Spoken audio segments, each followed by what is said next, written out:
Is everybody happy with their spot? Can y'all see everybody all right? Well, y'all, thank you for coming out and welcome to the Emergency Management Division. Some of you have been here before. We have a number of people here that you've seen in other places. Senator Jeff Zell is here up from Clarendon and Sumter. Priscilla Elliott from Golden Harvest. Georgia Miarton from the Central Community Foundation. She's the president. Harvest Hope Food Bank, Aaron Rowe. Low Country Food Bank, President and CEO Nick Osborne. And I missed somebody in there. Also Tony Catone, Department of Social Services, Leon Lott, the State Guard Commander, also the Sheriff of Richland County, as all of you know. We're here to address the needs of the people of our state and their safety during this time of trial when the food for a lot of people has been cut off by the dysfunction in Washington. We wish they could pass that resolution to just keep spending money like they have been for these kind of things and debating other questions at other times, but they've chosen so far not to do that. So that means that for these types of things, we are once again left to ourselves, which we are prepared to meet, and it's a good thing. As y'all know from many times we've been at this podium in this building during emergencies, some terrible emergencies threatening death as well as destruction, South Carolina always pulls together. We've got a great team. We've worked together. It's a highly experienced team. It's a highly motivated team. And it's a team that cares very much about the people of South Carolina. The one fund is administered by the General Carolina Community Foundation located in Columbia. The fund was established, you'll remember, in 2015 following Hurricane Joaquin, when Governor Haley set it up and asked the South Carolina, it to serve as South Carolina's coordinated philanthropic response to disasters such as this one, as well as hurricanes, other storms, and fires. The 1SC fund has been activated in hurricanes Matthew, Florence, Helene, as well as COVID, as you remember. 99%, that is 99% of every dollar donated to the 1SC fund is granted to nonprofits, that is charities that provide local assistance in South Carolina. The remaining 1% goes for outreach and study and research and reporting and administration and the oversight of grant contracts. The Central Carolina Community Foundation has activated the 1SC fund to provide emergency monetary support, that is money, funds, to food banks and local feeding partners statewide during the suspension of the SNAP program. We don't know how long that's going to be. We'll address that in a few minutes about how quickly we can respond. Now again, this is for money, for checks, for contributions to charities. And we're asking you to do this. This money that goes to the 1SC fund will go directly to the food banks that we have that have been established for years all over South Carolina. We have a presence of food banks in every single county. All of this can be found online. We have 900 food banks and food pantries in the state, and they're broken up into 4 regional groups: the Golden Harvest Food Bank, the Harvest Hope Food Bank, the Low Country Food Bank, and the Second Harvest Food Bank of Metro Lima. Also, the second part of the effort is I've asked the State Guard to participate. The State Guard has men and women all around our state that can respond to disasters, that can help in a variety of ways, and they will be there to assist in whatever way they can at these locations during this time. So we really do have a great team. And what we're asking is, we know people give regularly, some very generously, to charities, food banks, all these various charities all over the state. We want to encourage you to keep doing that. But this money, this that comes into one SC fund, will be used only for this effort in having the food and other supplies and things that are available at these food banks all over the state. All this can be found online, and we'll have questions in a little while. Georgia? Thank you. Governor, thank you for calling on us at Central Carolina Community Foundation to activate the One SC Fund, which, as you said, was created in partnership with the governor's office 10 years ago.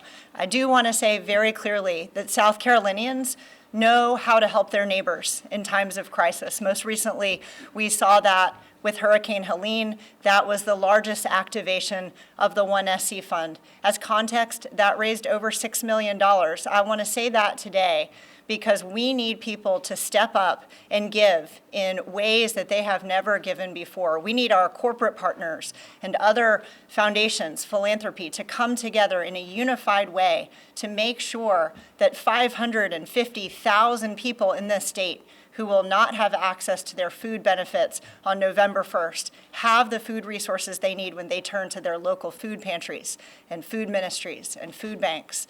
As you said, Governor, there is a network of hundreds upon hundreds of people who show up every day to volunteer, to serve, to bring food donations, food products. But our food banks are short of the food resources that they need right now. And that's where the One SC Fund comes into play. We are here to raise those dollars and make grants as quickly as possible. Every dollar that comes into the One SC Fund, as you said, 99% will go right back out into local nonprofits here in South Carolina, including the large food distribution centers that you see their leaders standing here with us today. The One SC Fund starts at zero. We don't have a reserve of dollars waiting to be deployed.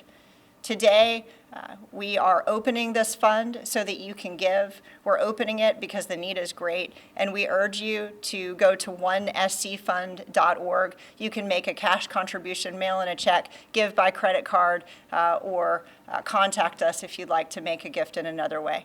We appreciate you, Governor, Team SC. We are so grateful for the nonprofits working day in and day out to meet needs, not only in times of crisis like this, but year-round. Thank you to our food banks, and thank you to the volunteers, the givers, the philanthropists in our community who step up every day and in times of crisis like this. Thank you. Thank you, Jordan. And I'd like to note one thing. Usually when we're here with these meetings and briefings, we are speaking about a disaster that we know is going to come. Well, this is a disaster that may come. But this is a disaster unlike the others that we can avoid. And we can do that by doing what we are prepared to do. And that's all the citizens working together to help those who need the help, who need food. Thank you. And Erin Rowe, Harvest Hope Food Bank. Thank you. My name is Erin Rowe. I'm the CEO of Harvest Hope Food Bank. We are the largest food bank in South Carolina, covering a 20-county footprint from the upstate all the way down to that PD corridor. Thank you so much, Governor McMasters, for hosting today. When I think about what we're about to approach and face, I am going back to Hurricane Helene, because that was a great testament of people coming together. South Carolinians do take care of each other, and that's what we're calling on right now. A lot of times the perception is food banks are funded by the state. We actually don't get funding from the state. We are 100% philanthropically driven, so we can only provide the food that is given to us and the support that is given to us. When we're looking at the shutdown, we are actually at a critically low food point right now. That typically happens this time of year, going into winter months, going into the holidays. So our shelves are pretty bare across all three of my warehouses in Greenville, Florence, and Columbia. So we are actively looking for food resources. To purchase food is a 2 to 3 week lead time to get that tractor trailers of food into our facilities. So I just want everybody to understand this isn't a light switch I can flip on tomorrow and fill up all three of my warehouses. resources to address the 550,000 people that are going to be needing assistance in about a week's time. So we do ask that everybody comes together and that we do take care of our neighbors. This is a moment for us to step up because people need to eat. So I appreciate you hosting this today, and I'm looking forward to us working together. Thank you. Thank you, Aaron Rowe. Nick Osborne, Low Country Food Bank. Thank you very much indeed, Government McMaster, and everyone who's here today to support our neighbours who unfortunately are facing hunger here in South Carolina. My name's Nick Osborne. I'm the President and CEO at the Low Country Food Bank. I'm also the Vice Chair of the Feeding the Carolinas Association, which is a dual state association representing food banks across the Carolinas. At the Low Country Food Bank, we serve the 10 coastal counties of South Carolina. And just to give a sense of the scale of the work that we do, in the past year, we distributed 46 million pounds of food. That's the equivalent of 33 million meals. Unfortunately, in this past year, we are seeing an increase in the levels of food insecurity. We've seen in some parts of our service area increases in need of up to 30%. So there is certainly a need amongst our communities. 1 in 7 people in South Carolina, and that includes 1 in 5 children, live in food insecure households. Those most at risk of experiencing hunger are, unfortunately, our children, older adults, veterans, and people with disabilities. And as Aaron has shared, that need continues to rise. With the backdrop of the highest food insecurity rates in nearly a decade, the government shutdown is creating hardship and uncertainty for tens of thousands of federal employees, active duty military members, and people who work for federal contractors in South Carolinas. Many hardworking people across our state are just one paycheck away from the support that they need and therefore are turning to food banks for that support. Food banks, and of course our incredibly large network of dedicated partner agencies, have shown time and time again that we have the capacity to respond. And this is another example of a time when we will also respond. And obviously, when that funding is available, we will be activating and responding. Private support is vital to our mission, and we're incredibly grateful for it. However, we can't replace the sheer volume of nutrition assistance that federal programs like SNAP provide our neighbours who are experiencing hunger. And as we've heard already, SNAP is providing nearly 550,000 people in South Carolina with the food that they need to get by each month. 48% of South Carolinian households receiving SNAP have children. Even with robust support, food banks can provide only a fraction of the nutritional assistance that feeding programs like SNAP provide. For every meal that a food bank provides the neighbours experiencing hunger, SNAP provides up to 9. As the need rises, South Carolina food banks will continue to show up for their communities. We will continue to work together and we will continue to meet the need amongst our communities. So we're looking forward to working with everyone in partnership with the lawmakers, our business community, our faith community, and individuals to ensure that everyone in South Carolina continues to have the food that they need on the tables each and every day. Thank you very much. Thank you, Rick Osborne. Tony Catone, Department of Social Services. Thank you, Governor. Hello, everyone. I'm here to tell you just a little bit about the reason for this need. The Supplemental Nutrition Assistance Program, called SNAP, is the federally funded program that provides low-income households with nutrition assistance by increasing the household's food purchasing power for groceries. Benefits are paid monthly. The funds flow directly from the federal government to a third-party vendor which processes the benefits. The state agency is responsible for determining eligibility of applicants but does not administer the funds directly. This means that DSS and the state of South Carolina do not have direct access to the funds.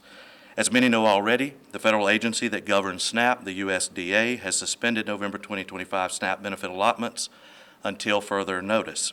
And more recently, the USDA notified states that they cannot cover the cost of these benefits and be reimbursed later by the federal government, that's not allowed. For the month of September 2025, the SNAP program in South Carolina served 266,350 households. That represents 556,359 individuals, and the program provided $103,805,406 in federally funded benefits. That's per month. 71% of benefits recipients are children and seniors. We've been informed that food banks and food pantries from our community partners are already experiencing increasing demand, and I think that's a good sign that people are planning ahead. But the need here will be great, and that's why we're grateful for Governor McMaster calling this press conference and the activation of the 1SC Fund by the Central Carolina Community Foundation.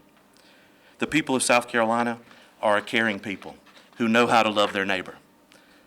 I've read that in some languages, the word or symbol for crisis is nearly identical to the word or symbol for opportunity.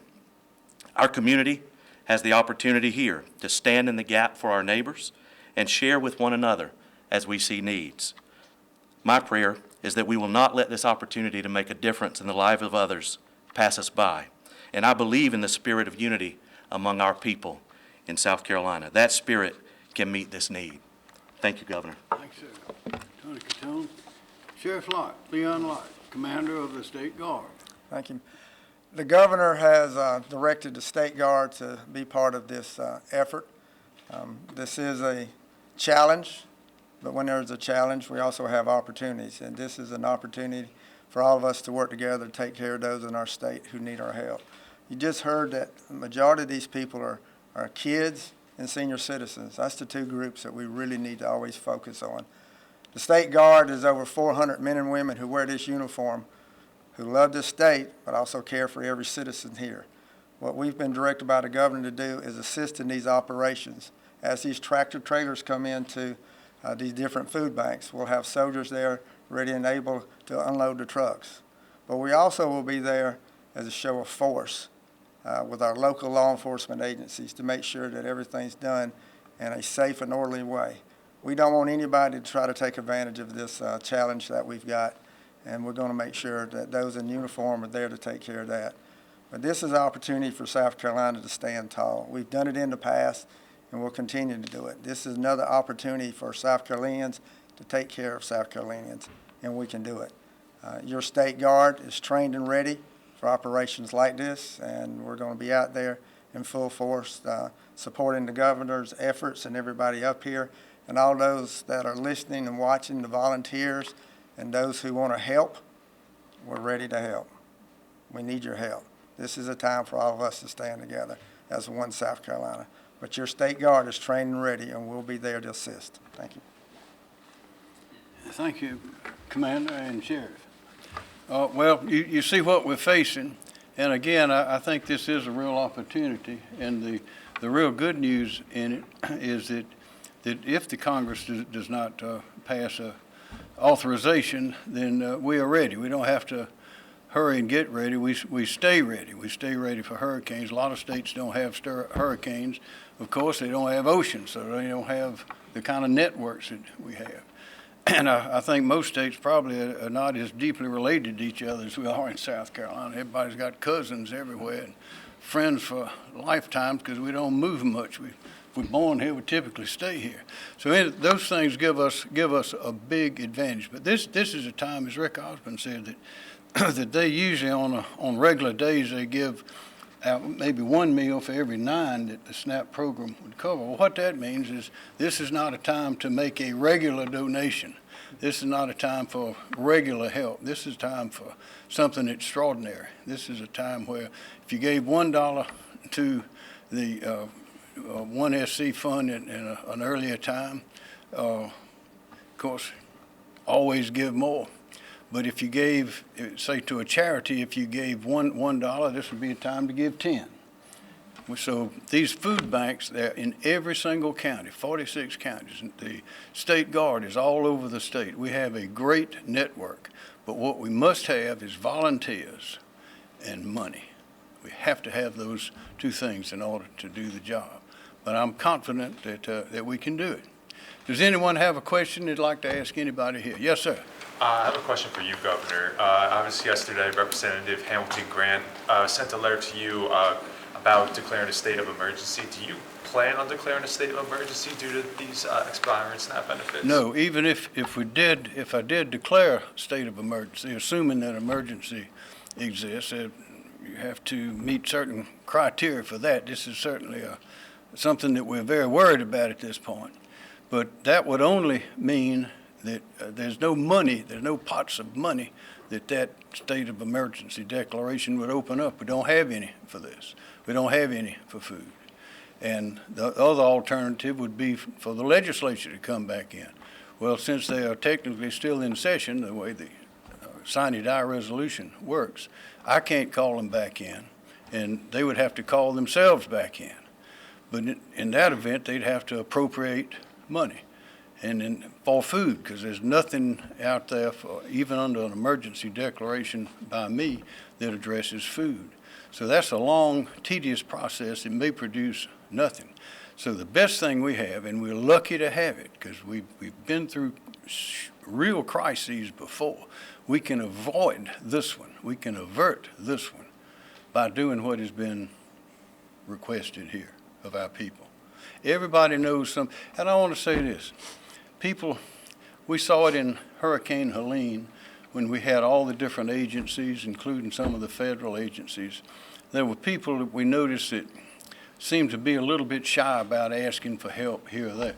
There's no shame in asking for help when something like this happens, when you do not have enough money for food, and that's why you're on the program to begin with. Your neighbors are happy to help. That's why we're here. So I'd say if you need help, come on in and bring a friend with you. You probably know somebody else that needs help that has never asked for it before and embarrassed or shy, just don't want to do it. But this is a time for us to work together. And something like this will happen again. We're going to have real disasters. We don't know what's coming from the hurricanes. The hurricane down in the tropics now is going 175 miles an hour. We never have seen one of those, and we hope we don't see that one.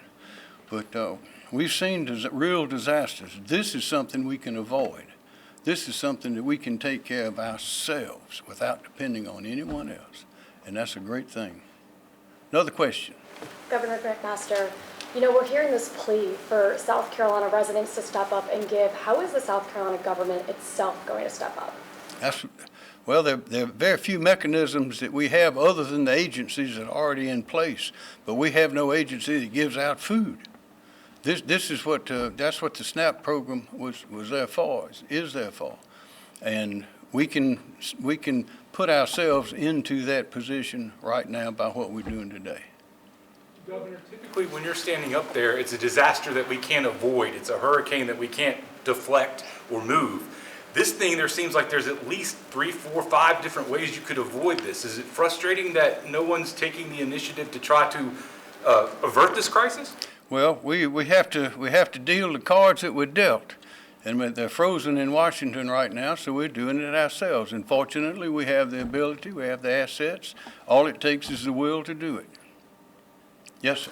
A lot of elderly are on SNAP and may need food to take their medicine, and now they might have to use their medicine money to buy food. Is there anything in place for them with that? I think the short answer is that there is nothing that substitutes for SNAP.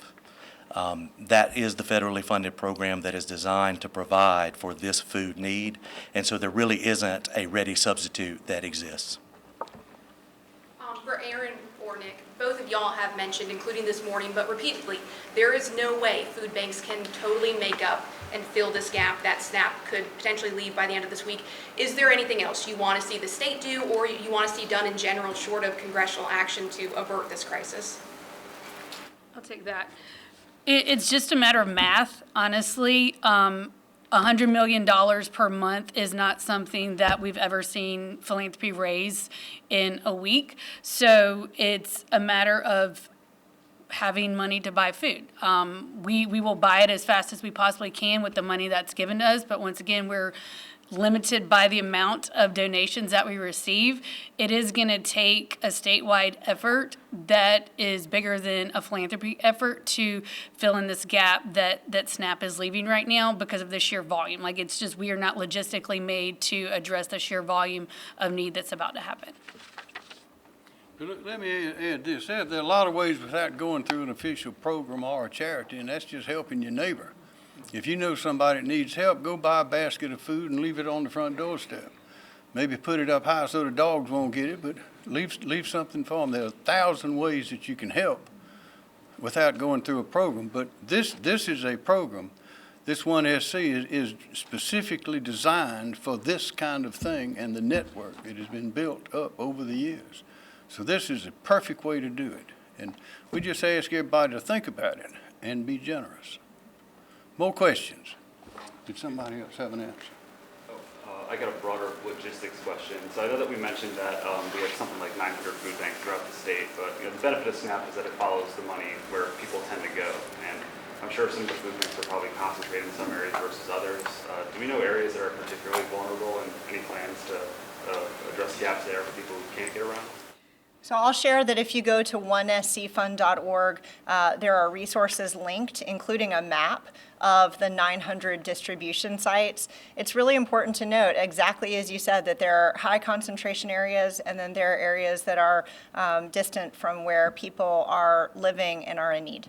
Part of the value of having this tremendous infrastructure of 4 large food banks that cover the state is that they can receive those food resources in. They have that supply chain in place. But then, you talked about the 2 weeks, the 3 weeks that it takes. Then those food resources have to get out to each of those individual pantries and food banks. Each of those are not open, all the time, right? Some are volunteer efforts that happen out of faith ministries. So, Governor, I appreciated what you said. Show up. If that means bringing food from your local grocery store to your church, your faith institution, your community center, where there are little children, where there are people in need, where service is happening, do that, right? If you want to give to a statewide coordinated philanthropic response, give to the 1SC Fund. How specifically is the money going to go to the banks? Do they have to, apply for grants or? Yes, thank you for asking. We always are very transparent about the way that we grant philanthropic and privately contributed dollars out. We run a grants process. Those are available on our website now, with the priority initially being to flow the dollars to these large food banks because they can get the dollars out quickly, while gap filling with smaller grants to those smaller localized food pantries and food ministries. Again, I want to reiterate that we start at zero every time there's an activation of the 1SC Fund. We still have dollars that were contributed from Hurricane Helene for that activation, and those dollars need to be restricted for that purpose because there are communities still rebuilding from Hurricane Helene. There's a reason why we held back some of those for long-term rebuilding, which is why we need new dollars to meet this new and urgent food crisis. More questions? Yes. Do you plan on calling legislators back to help? I already addressed that. I have no ability to do that because of the way they adjourned. Other comments? Anyone? Senator Zell? I have a question for you. Question? Just to clear up some confusion. I understand the USDA has said there is no way for states to fund the SNAP and then get it reimbursed. But what is stopping the state from tapping into its very hearty and healthy reserves and funding it, period? Is it a legal question? There's no legal mechanism? Is it because it's such a big dollar amount that won't get reimbursed? It'd have to be an appropriation. We can't spend money without appropriating. Sure, but can the General Assembly, if they were to get called back in? Yeah, we just answered that question. No, I'm asking if the General Assembly calls itself back into session, can it appropriate the money, or is there no way for that to happen? No, they could appropriate the money from some source. They, of course, would have to be called back into session by themselves, and then they'd have to agree that that's what they want to do. But that's something that would take some time and some debate. There's no debate over this. We're ready for this. We're ready to go. We're wide open, and all we need is people to step forward. Any other comments? Senator? Yes, sir. Tony? No, sir. Thank you, Governor. I don't have much to add what's already been stated so far, but first I want to thank Governor McMaster and his office, Director Catone, General Lott, the Big Four, and everybody else. Thank you. And I say that from my heart because hunger's personal to me. Just a bit of a anecdote. You don't really know what hunger does to a family or to dignity until you've experienced it. And many of our districts and our families are in food deserts, so they're already resource strapped, and then throw on the condition that no money is to chase those scarce resources.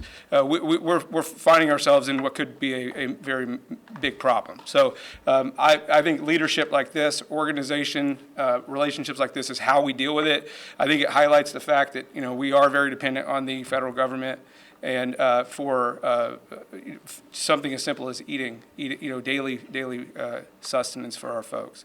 I think we can do better in South Carolina, and that's what I see this as, the opportunity to do better. So thank you all so much. Thank you, Governor. Appreciate it. God bless South Carolina.